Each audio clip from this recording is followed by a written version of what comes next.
I hope you guys enjoyed the first one. There's a lot of good stuff in there. So we have the same people for the second panel, but this topic is going to be on creativity. So we're going to touch on songwriting. We're going to touch on just creativity as a whole. Creativity is biblical, it's godly, it's Holy Spirit inspired. So I have a bunch of questions that you guys have sent us. Again, if you want to send more questions that come to mind while we're talking, maybe they can put that number back on the screen. You can text the number if you have a question, and we'll try to get to it. Okay, so first question. Why is creativity important? Can't I just copy a melody or a cool line from somebody else? Okay, so to start, yes, you actually can, because you're not actually going to learn to be creative if you don't start somewhere. I remember even Antonio has shared this before. When he started preaching, he would just memorize other people's sermons and preach them as if they were his own. So to start, do it. Memorize I'm not saying go copyright them and go sell a bunch of CDs, okay? Yeah, don't do that. Don't tell them. Let's not do that. You don't want any infringements or lawsuits. But we're just talking in the practical, start that way. That's okay. The more that you get comfortable actually doing that kind of stuff, the more is going to come out of you. But know that we serve a creative God who we are made in the image of. And remember, I said this morning, there's that law of inexhaustibility. There's no end to the depths of the creativeness of God, which means that you can tap into more than you've ever heard before. I think there's two things, too, that come to mind. Is one, it's kind of like that whole prophetic idea of, like, what's needed now in this moment, like the rhema, the fresh. And that's what creativity is. It's like something new and fresh. If we lose the newness, the freshness, what we're losing really is like the life. And stuff like gets stale and old and dies. And you're going to lose most people unless there's newness to it. And we even see that in church bodies. The ones that still have creativity really are vibrant and living.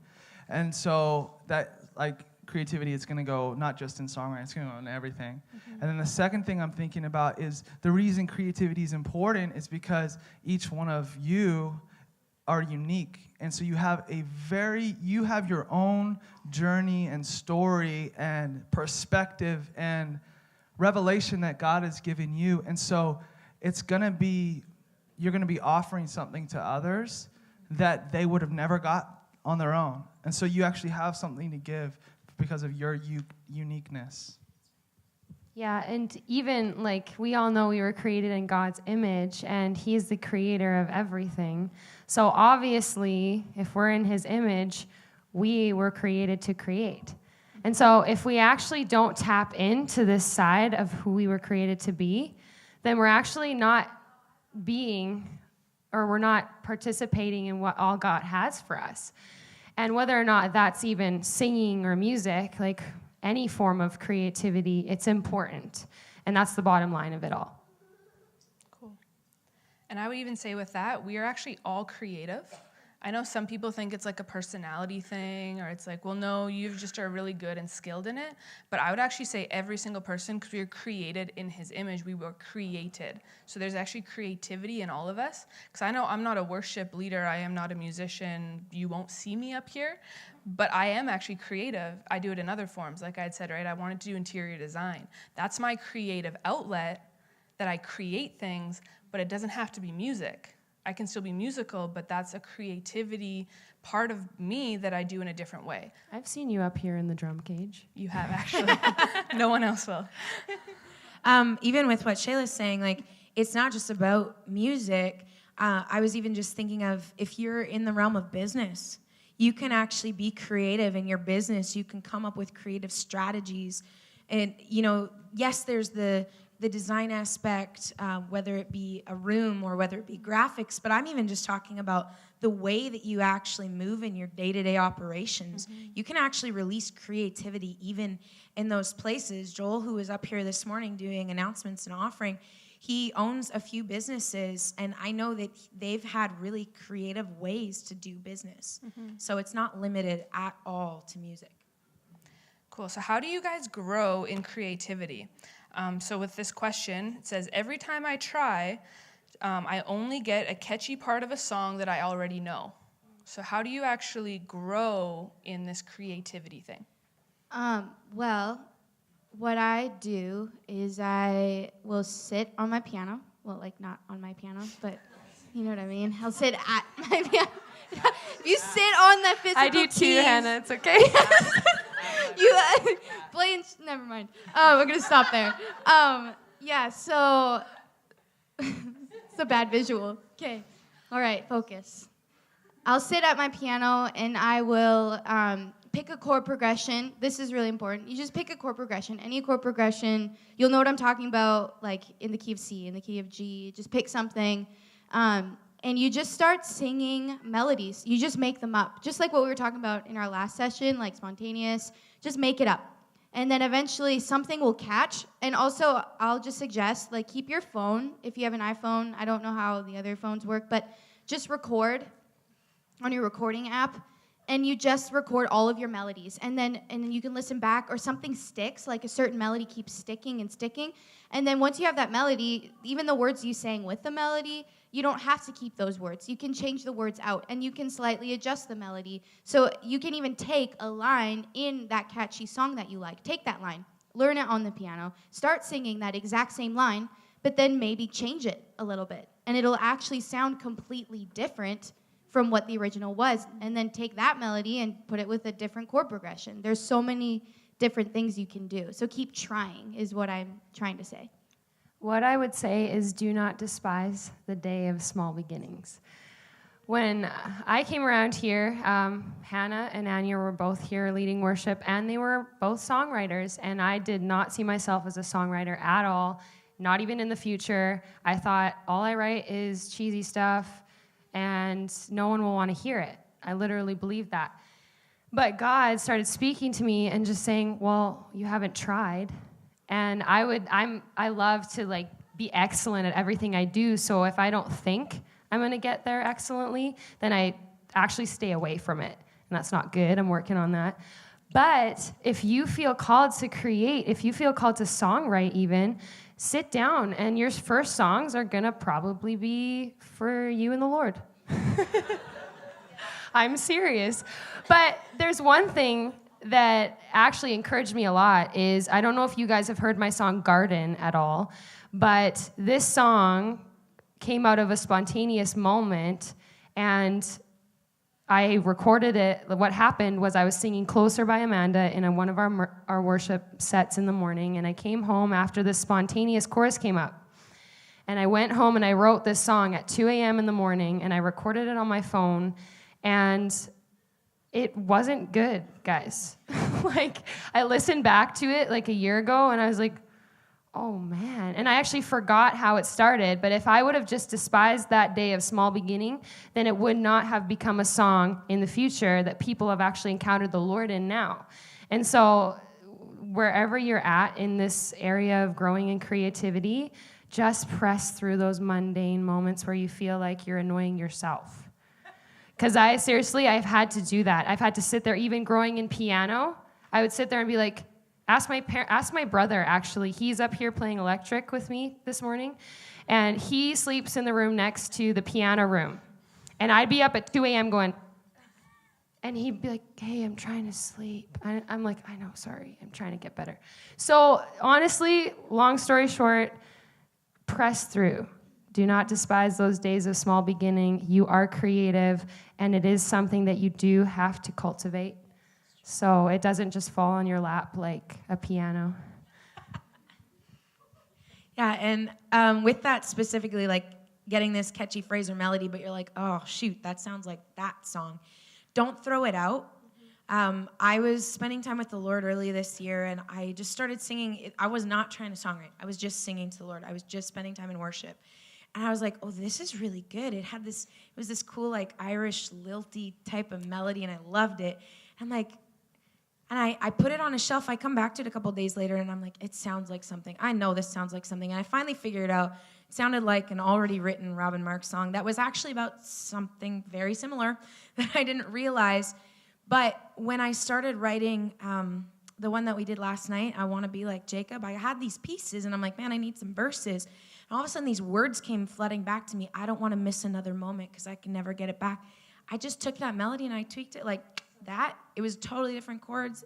No one would ever know that it sounded anything like Robin Mark when I first wrote it at all. So you can, like Hannah was saying, you can take those things and just tweak it, and it works.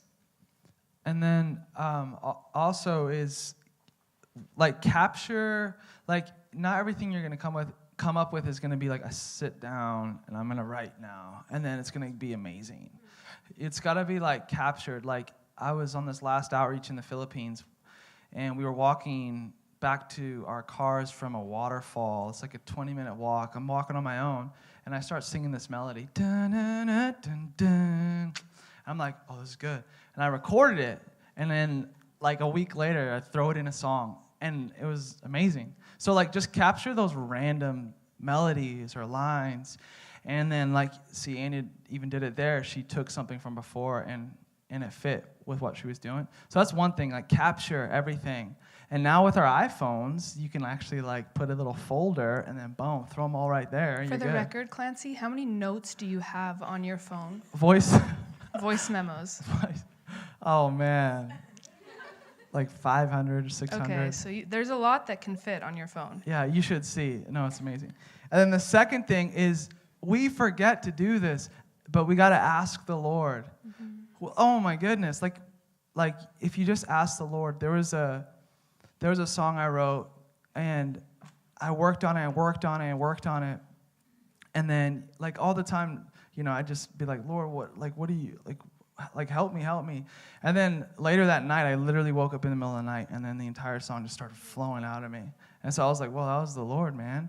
And there's so many moments where you just ask the Lord, and then it might take 5 minutes or 5 days, but like it'll come. So like just remember like those little prayers. He wants to be involved in it. Okay, so do you have something to add, Janelle? Just a side note, your phone will start glitching out if you have too many notes. I'm serious. It's You're bad. Experiencing it. Oh, I don't even know. Do you have more than 500? Oh, yeah. Okay. It's glitchy. My phone is glitchy, for the record. I need a new one. So voice memos were created for worship leaders. Cool. Okay, so what sort of things do you guys practically do to help you create? Whether it's songwriting, whether it's being creative, what inspires you to write? What practically do you guys do to write and create things? Sometimes it's even doing stuff that has nothing to do with writing. This might sound funny, but because I started remembering last year all the things I used to do when I was a kid, that I actually used to love to draw. I used to love to paint. I was constantly doing that kind of stuff. And it doesn't have to be artsy things that you do, but for me, I actually ended up, all I asked for Christmas a year ago was a coloring Bible. That might sound really childish, but it's just that there's these different like pieces of art that they create, that they put, you know, maybe every 5-6 pages.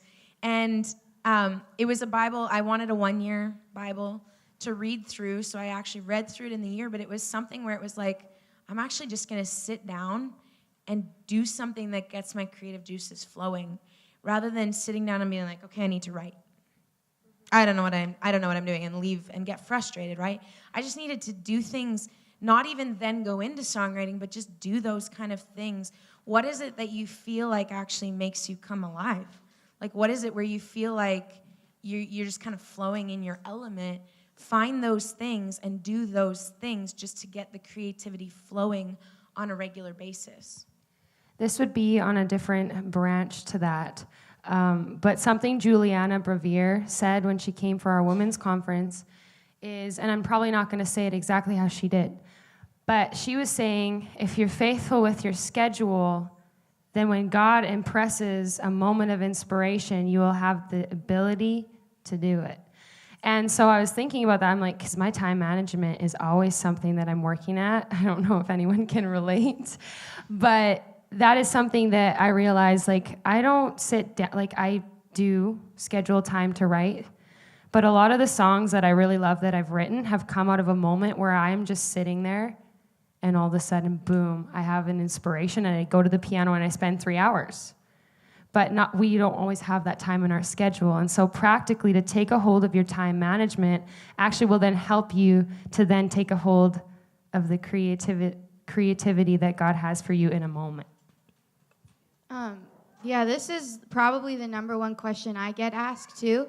My phone is also incredibly full, and I think I've thought about getting just a separate phone for the notes and voice memos, because there's actually so much. And yeah, so like being inspired is really important. And sometimes you have to do it not inspired, because it's like a self-discipline thing. Because even like your job, like you might love your job, but there's moments where you just don't want to be there, where you just would rather go home and you'd rather do nothing. And so whenever you get inspired, like what Anya was saying, whatever you have to do, if you need to draw, go for a walk. For me, it's actually putting on instrumental music and opening up the Bible and just listening. And then once I get inspired, I go immediately to my keyboard. Like immediately. So I don't let that inspiration moment pass. Immediately I'm there. And for me personally, I write about what the Lord is doing in my life currently, like right now. Like right now, he's showing me so much about the throne room. Like he's giving me revelation about the throne room. So every day, I'm picking this up. And even this whole weekend, I didn't know how much we'd be talking about the throne room. But I have probably 10 more, 15 by the end of this day, 30 more notes about the throne room. And you can turn those into songs. And then, so even when you're not inspired and you're sitting in front of the keyboard, for me, it's frustrating. Because just like Janelle said, all of my songs have literally been written in like 10 minutes. Because it's like you get inspired and it just flows and flows and flows. I have a song I'm still working on, and it's been 3 years. Like, that's a long time. And that's partly because it's just, I've been lazy. That is probably the only reason. But I'm going to justify myself, too. I have no justifications. But, when you get inspired, just take that moment. Like, really take a hold of that moment. All right, cool. So what kind of music do you guys listen to expand creativity and expand those creative juices? And I'm even going to go a step further. Do you only listen to Christian music, or do you listen to all types of music? What do you guys listen to? Well, before I gave my life back to the Lord, I actually used to stay up till 3 a.m. searching for all the cool, like, really strange music. And I loved music, all sorts of it, all different sounds. And I learned, though, that after giving my life back to the Lord, that a lot of that music, even though it was inspiring to me, even though the melodies and the instruments they used were so unique, there was a lot of messages that I didn't want to be dwelling on. And so for me personally, this is my own conviction, but I've actually cut out pretty much, all secular music, just because I actually don't need that to be inspired and hear new melodies and hear new things. And actually what's awesome is that the Christian realm of music has actually been shifting and advancing, and there has been so much movement, and I'm so thankful for all the new things that are coming up with such good content. And so personally, that's what I listen to. But to get inspired, I normally listen to a lot of instrumental stuff, like Tony Anderson, if you guys have heard of him at all, or Justin Byrne. But there's a lot of Christian artists that actually put out instrumental albums, and I love it because I'm not being distracted by words. I'm just hearing melodies, and I'm hearing different sounds, and I'm able to actually pinpoint, like, what is that little sound up there that I've never heard before? And it inspires me, and it brings me to a new level of, like, even what I could do with my vocal. So that's just one thing. I also don't listen to non-Christian music. I had a really short season in my teenage years where I did, and I learned really quickly that God made me with a great memory, and I remembered every single lyric, and I was like, I don't want to be thinking about those things, so I cut it off pretty fast.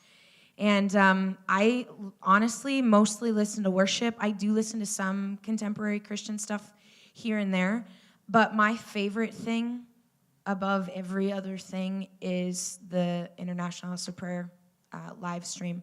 I will listen to that just even on my own personal time, whether I'm trying to create or not. But I find that helps me to dig in with the Lord. And I think really one of the main reasons is because they sing the word.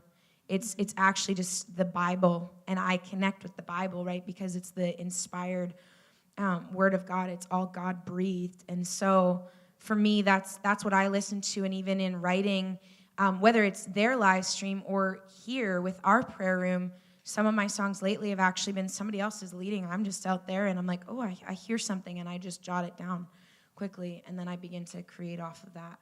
But it's prayer room for me. Yeah, like a lot, like mostly what I listen to now is really just worship too, but and then there's some good instrumental things like Utah. None of y'all have probably heard of them, but they're amazing. But when it comes to like the actual like meat of a song anyway, it's not necessarily needing to have like latest, guitar tone, that's the hippest thing right now.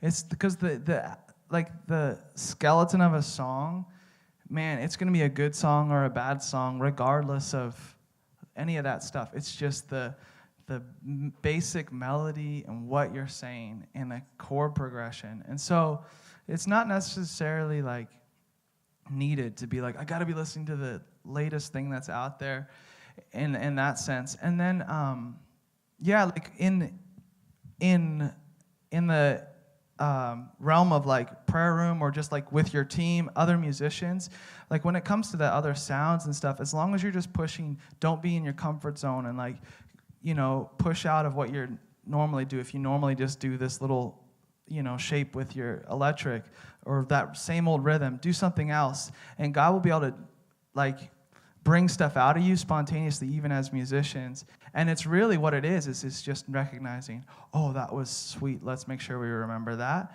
And so it's like, yeah, I mean, I think the Lord is totally capable of like bringing those creative things out of us without having to be like, oh, I got to be listening to everything and anything. So the question is, what do we listen to be inspired? Yeah, what do you listen to, like actual artists, and then like do you do Christian, non-Christian? Okay. What do you listen to? Yeah, for me too, as a songwriter and as a worship leader, like I want to be constantly releasing like what the Lord is doing. And even in my car, I want to be listening to like the International House of Prayer. I want to be listening to a Bethel album, like just over and over, and I enjoy it. I always enjoy it. And even some of my most intimate times with the Lord are actually in my car, listening to worship music and praying. And there are times where I listen to more like pumped up music, and it's still like they sing about the Lord and stuff, but it's like it doesn't go super deep. It's just like, hallelujah, praise the Lord, yeah, let's praise the Lord, jump in the room. Like, it sounds cool, but for me to get inspired to even get in a mode of songwriting or get into a mode of creativity or to get into a mode of inspiration, I'm going to be purposely listening to all kinds of worship. And the deeper it goes, the more I want that worship. And it gives me revelation. It gives me phrases. It gives me melody ideas in order to be inspired for me to write my music and to have that with me in my mind all the time. So I'm not distracted. Cool. I want to add to that too. There's this album called Soak by New Life Worship. And it's amazing. It's instrumental. But we were on an outreach in India, actually, the four of us, Hannah, Anya, Janelle, and myself. We were in India. There was no Wi-Fi at this place we were at. And so basically, whatever music you had on your phone, we didn't know that there wasn't going to be Wi-Fi. But for 2 months, we were on outreach in India with no Wi-Fi. So whatever music was on our phone is what we had to listen to. And I don't know, some people's personalities are fine to listen to one song for 2 months. I'm one of those people. I actually don't really mind. But a lot of people can't do that. Like, I actually forget if a song is on repeat until somebody is telling me, like, hey, it's been 2 days now, we haven't changed the song. So we had, for 2 months, this album, Soak, on repeat. There was a couple other songs, but this album, for 2 months, we listened to nonstop in our room. We had 6 girls staying in a room. And I will say that there was a spirit of wisdom and revelation that was released through this song, because almost like, if you take a verse in the Bible and you meditate on it, and there's actually something that you get deeper, and then you read it again and you get something else from it, and you get something else. This instrumental music, I think if you're connecting with the sounds of heaven, right? Like I think Hannah was saying, you tune your ear to the doors of heaven. There is sounds in heaven right now that if you're listening to them, you're going to get something different. It's not the same stuff. So even listen to pre-recorded music. Like I got something different from this album for a whole 2 months. And I actually encountered the Lord in this album. We all did. They all know what album I'm talking about. We actually encountered the Lord through this, and creativity and like just the spirit of wisdom and revelation was actually released from the same album. It didn't have to be something new. It wasn't the trendiest thing at the time, but God actually just used it and released things exactly what we needed. I actually still listen to that album like every day, spending time with the Lord. It's a good one. Yeah, it's good. I would recommend getting it. So Soak by New Life Worship. Okay, so on to songwriting. How do you guys begin writing a song? And then how would you finish a song? Are they the same? Are they different? Is one easier? Is one harder? A lot, for the most part, because we're, like as a songwriter, it's worship songs, so a lot of them are coming out of a place of worship and like a moment with the Lord. I don't think actually, there's been only like one or two, but for the most part, it is out of, like, it starts in a actual worship set. Or even if it's in my own time with the Lord, like, I start singing something and I just cannot get off of it. And so that's where it starts. And then, the process of finishing a song, that's like the blood, sweat, and tears, and the actual like grind. And so that's like, I think I could guarantee we all are like, oh, that's so hard, like finishing a song. And because I say this a lot too, it's so easy to write a song, but it's dang near impossible to write a great song. It's so easy to write a bad song. Like I could do 12 of those a day, but to write a great one. And we're all learning this, but that just comes with all those things we've been talking about, like just asking the Lord and trying things. And I think just one valuable thing is, write something, write a verse or two, and then like if you lead worship somewhere or even in your own time, get into that place of worship and play through it. And because you might have been thinking things like, oh, this part will do like real upbeat, and then you get to it, you're like, oh, that feels way off. And so you'll almost have a better gauge once you actually use it for worship, if we're talking about worship songs. Definitely harder to finish than to start, but also super important to put in the time.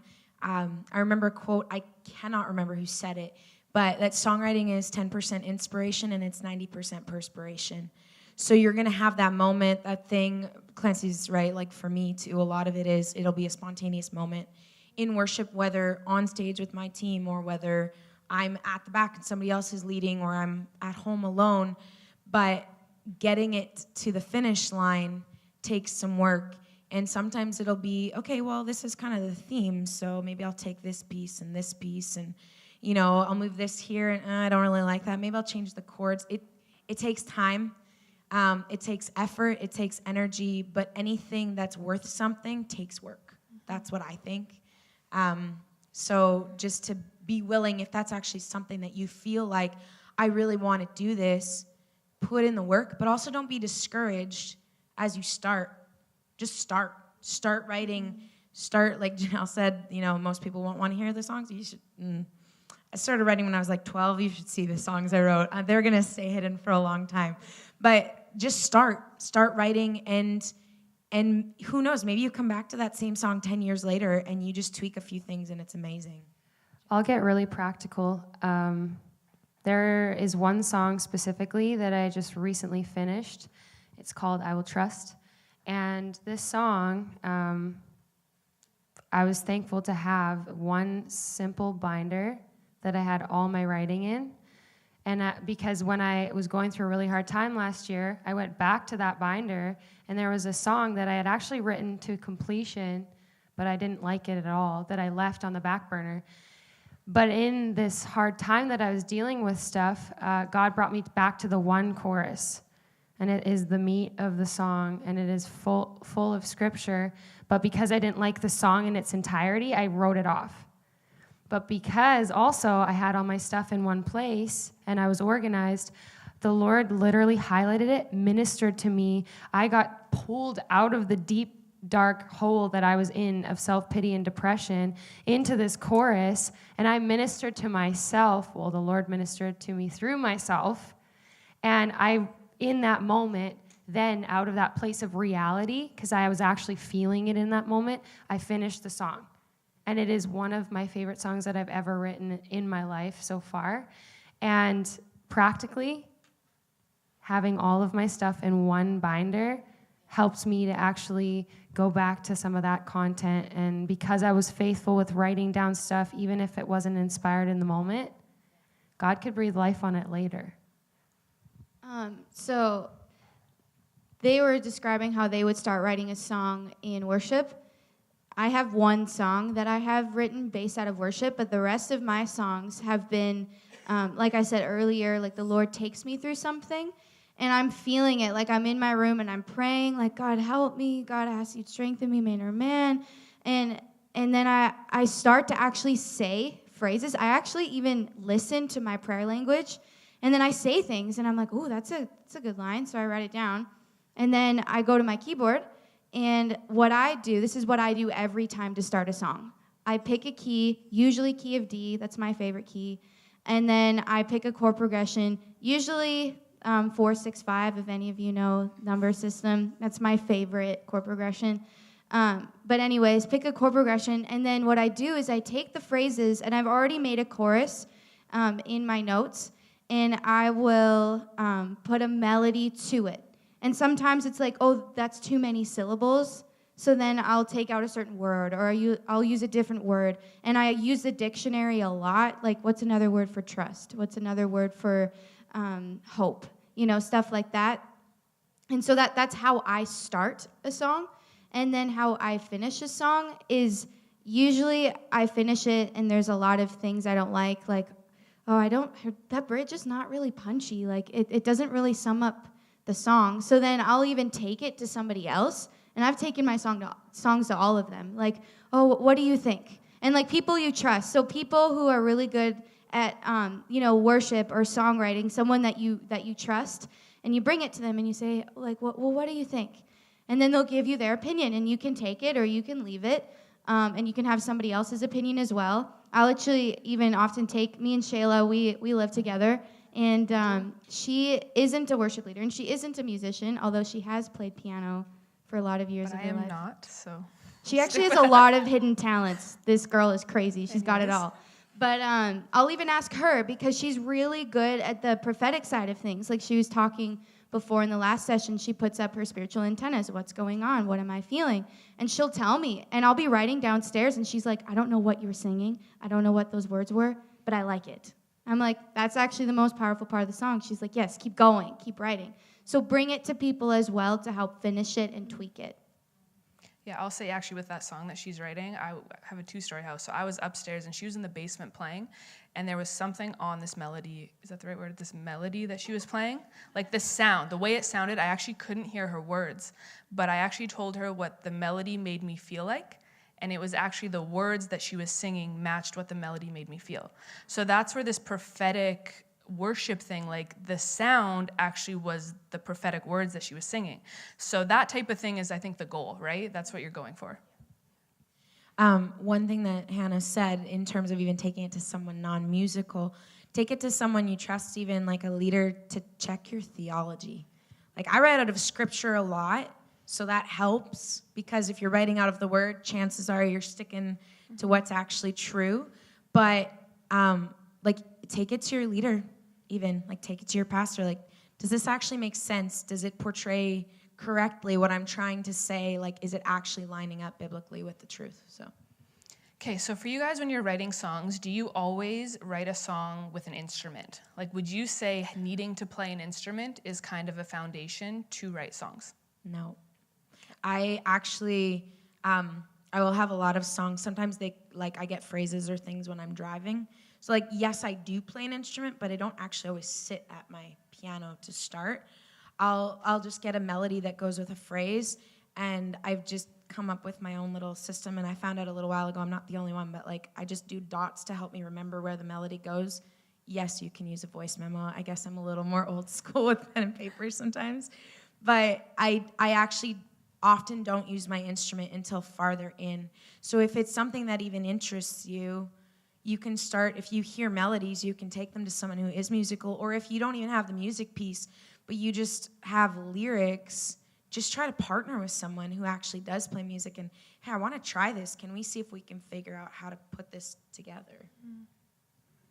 Yeah, I was just going to say that. But like to complete a song, obviously half of a song is music. So if you don't play an instrument, you would just have to write with somebody that does. And then you can, because some people are really great lyricists, and some people, you could even be a melody person too. There's different strengths that you'll find that you have. And so say you're a melody person and you don't play an instrument, that's totally good too. And you can find these melodies and you're singing, and then you just got to be with someone that does, and man, it'll be simple, it'll be easy. So I mean, it does help if you're trying to do it all on your own, but if you can just be with someone that can play an instrument, then totally you're going to be a big part of songwriting. So I'm just going to throw this out there. So a lot of rappers do this.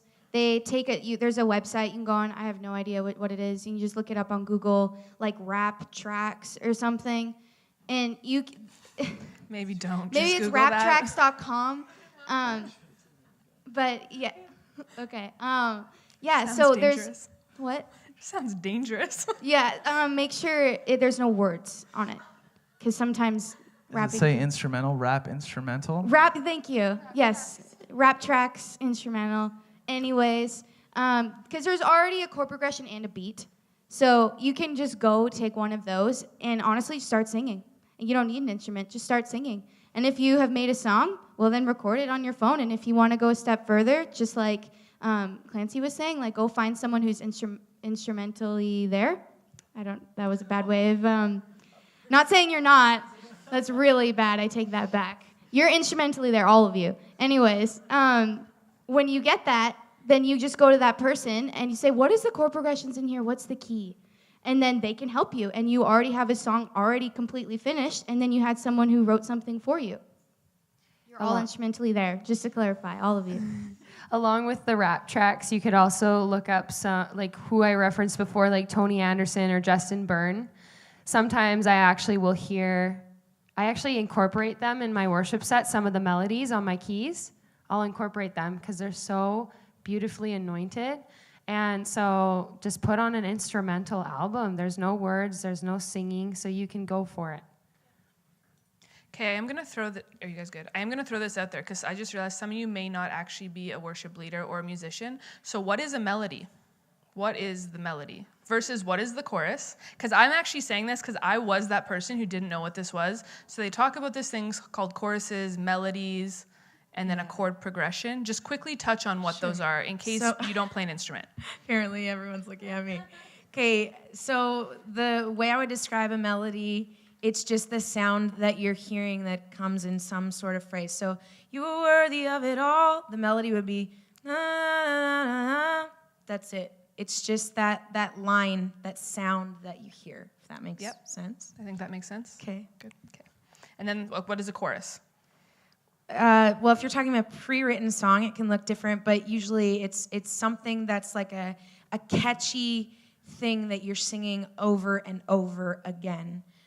They'll call the chorus even like a hook. So it's the thing that actually like hooks you into the song that you want to keep singing, that you can't forget. So the chorus has the words. Yes, the chorus has the words. Chorus has Melodies words. is sounds. Chorus is one of the many parts that holds words. And so what is this chord progression thing? When you say pick a chord progression, so there's numbers. You guys can answer, you know? Okay, fine. So in music, there's a whole like science to it called theory, and it's just simply structures with the different notes on an instrument that you play together at the same time. So when we call it a progression, you're just using different chords together. It's a big whole science thing. It's not difficult if you want to learn it, but there is a lot to it. So Yeah. it's just different chords in a pattern. We'll call it that, a pattern. Yeah, so it's the chords, but that's really over and over and over, and it's like symmetrical. So it's like for 4 beats, play this chord, and then 4 beats this chord, and repeat for eternity, you know? And so that's a progression. It's not like random, this chord, then that chord, then this chord, then this chord, and then I feel like this chord. It's like 1, 2, 3, or 4 chords that are like over and over at even counts. And that's a progression. Because then you can do a little melody, and you can repeat the melody for eternity, you know? So, yeah, I'll expand on that. This is really important in songwriting, actually, because a chorus is the main part of your song. So when you think of the song Reckless Love, the first thing you probably thought of is, oh, the overwhelming, never-ending, reckless love of God. That is the chorus of the song. It's the hook. It's what drags you in. And it's the same chord progression, as Clancy was saying. It's not just a whole bunch of random chords, but it's that melody with the chorus, with the chords, that makes it all the main part of the song. Does that make sense? I'm trying to make it simple. Mm-hmm. But when you're writing a song to a chorus, you want that catchy like part of a song that'll hook people, and it's like, yeah, I'll just stop there. I could go on forever about this, but I hope that made sense. Yeah, I'll say too, so we do prayer night on Tuesday nights, and if you listen to, like they were talking about at the International House of Prayer, this live stream, they do corporate worship, and then they do either intercession, they do this worship with the word stuff, and that is actually where they will play this chord progression thing that they're talking about. So I've actually learned, so for 30 minutes they do corporate worship, or we would do corporate worship for 30 minutes of a prayer set, and then the second 30 minutes is a chord progression, like say up to 4 chords that they play for 30 minutes. So you actually have to get creative with those same 4 chords to make it sound different, or that's going to get really boring for 30 minutes. So it actually, if you're skilled in your instrument, you can become really good to find different melodies and find different sounds out of the same 3 or 4 chords. So I hope that helps you guys. Yeah, that was great. Okay, I've learned a lot in a couple years on this because I'm not up here. When you get to know your worship team, though, you can actually switch it up. And we use what's called the number system, and it makes it so easy. So instead of saying A, B, C, D, E, F, G, we say 1, 2, 3, 4, 5, 6, 7. And so then if I'm like, oh, I want to change the chord progression, this might be up here for you. But if I want to change the chord progression, I can then go, let's go to the 4, the 5, and the 6. And so we can actually, we've done it in our chord progressions before where we're playing one thing, and I'm like, we got to get out of this, like, because like Shayla said, sometimes it gets boring. We got to get out of this. So then I'll communicate with my hands, and we'll switch it. But that's over time. You gain trust with your musicians, and then you can go there. Okay, so really quickly, when you guys are writing a song on this whole chorus thing, do you guys use the same structure in order to write a song, like verse, chorus, verse, bridge, whatever the order is? Do you use the same thing? Is there like a structure that you should always follow when writing a song, or can you switch it up? Is there like kind of your basic and then you can work around it? What does the basic song look like? Every song would generally, it is not a hard and fast rule, but generally it's going to have 3 parts. You're going to have a verse, which basically starts to open up and like paint a little bit of a picture of what you're trying to say in the song. And then the chorus that's going to hook you. And then the bridge, you kind of like pull back and take a whole snapshot of everything that's happening. You can have just one of each of those things and you're golden. There are some songs that break the rules and they have 4 verses and no chorus. Think Amazing Grace, right? A lot of the old hymns, they just have verses, so they're just painting pictures continually. There's not necessarily a hook that actually grabs you that you sing over and over. You just keep painting the picture. So you can totally break out of the mold. Personally, my songs always have a verse, a chorus, and a bridge. They usually have 2 verses. Like, I just tend to write similar. So then I have to get really creative, and I lean on my team a lot to be like, guys, I need this to not sound like every other song I wrote. Let's like try to come up with some new stuff here. Yeah, so like she said, generally there's verse, chorus, probably another verse, then the same chorus again, and then a bridge, which is going to be like this, like, let's build, let's get bigger, and then let's go back to the chorus. Like, it's like home base. And that's generally how most songs go. And there's been songs that I've been working on or written, and I go, I'm going to be creative, and I'm going to throw that mold out and just be like, verse, verse, verse, chorus sounds like the verse, verse, verse, verse. Maybe there's a chorus, I don't know what to call it. And then kind of a half bridge. Yeah, creativity. And then guess what? I get up there and I play it. People go, yeah, I didn't know where you were going. I was kind of lost. And I would go, darn, I was trying to be creative. But the thing is, this is what I found, is like, there's a reason that things are the way they are. There's a reason why all songs are structured that way. It's kind of like when you try to reinvent something that didn't, it's like, if it ain't broke, don't fix it. And like, there's a reason why, because it just makes sense to people. And so that's why, as song structure, we've kind of like landed in this like structure. And sure, like, we're starting to break the mold a bit. There's songs like So Will I that are like, whoa. But they still have that structure. But for the most part, like, I kind of like tried to go out there creatively, and I lost people. And so I was like, well, there's a reason why it's this way, and so I accepted it, and there's it's just the best way to see it. Like, it helps people. It serves everyone better that way. Just while Clancy was talking, I remembered this. When you know the rules, then you can break them. So if you stick within the structure first, then you can find the moments to jump out of that. Can I just ask, who are my songwriters in here? Cool. 3, 4. Who wants to even learn about songwriting? Yeah, cool. It's probably all of you since you're in this session. But I'll just describe like a little bit, like a verse. Anya was describing this, like a verse. Everyone knows How Great Is Our God, right? That's a classic one. Like, how great is our God, the splendor of the King, clothed in majesty, let all the earth rejoice. So it's beginning to tell like a story. It's beginning to open something up. That's what verses do. You basically, in a verse, you're talking, just like in conversation, you're just talking. But then, like, even when you're writing an essay, right, you're talking. You have your first paragraph, your second paragraph, and you're always talking. And then you have your thesis statement, right, which would be your chorus, your point. So the chorus is the whole point of the song. So how great is our God? How great is our God? Sing with me, how great is our God? And all the world will see how great is our God. Okay, so why is God great? Well then, and age to age he stands, and time is in his hands. That's the second verse. It's now expanding what they're already talking about in the chorus. Does this make sense? Yes. So then, and then the bridge, what it does, a bridge, to me, I like to describe it as like a PS. Like, when you're talking to someone, you're like, by the way, blah, blah, blah, blah, blah. Like, to kind of just get that punch in there. You snapshot the whole thing like Anya was saying. And it said, name above all names, worthy of all praise. And my heart will sing, how great is our God. You could have made that the chorus. That's also a hook.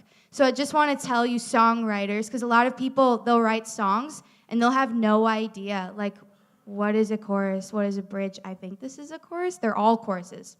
So let's just sing all the choruses. So you can write a song like Amazing Grace, where it's a bunch of like random choruses. You can do that.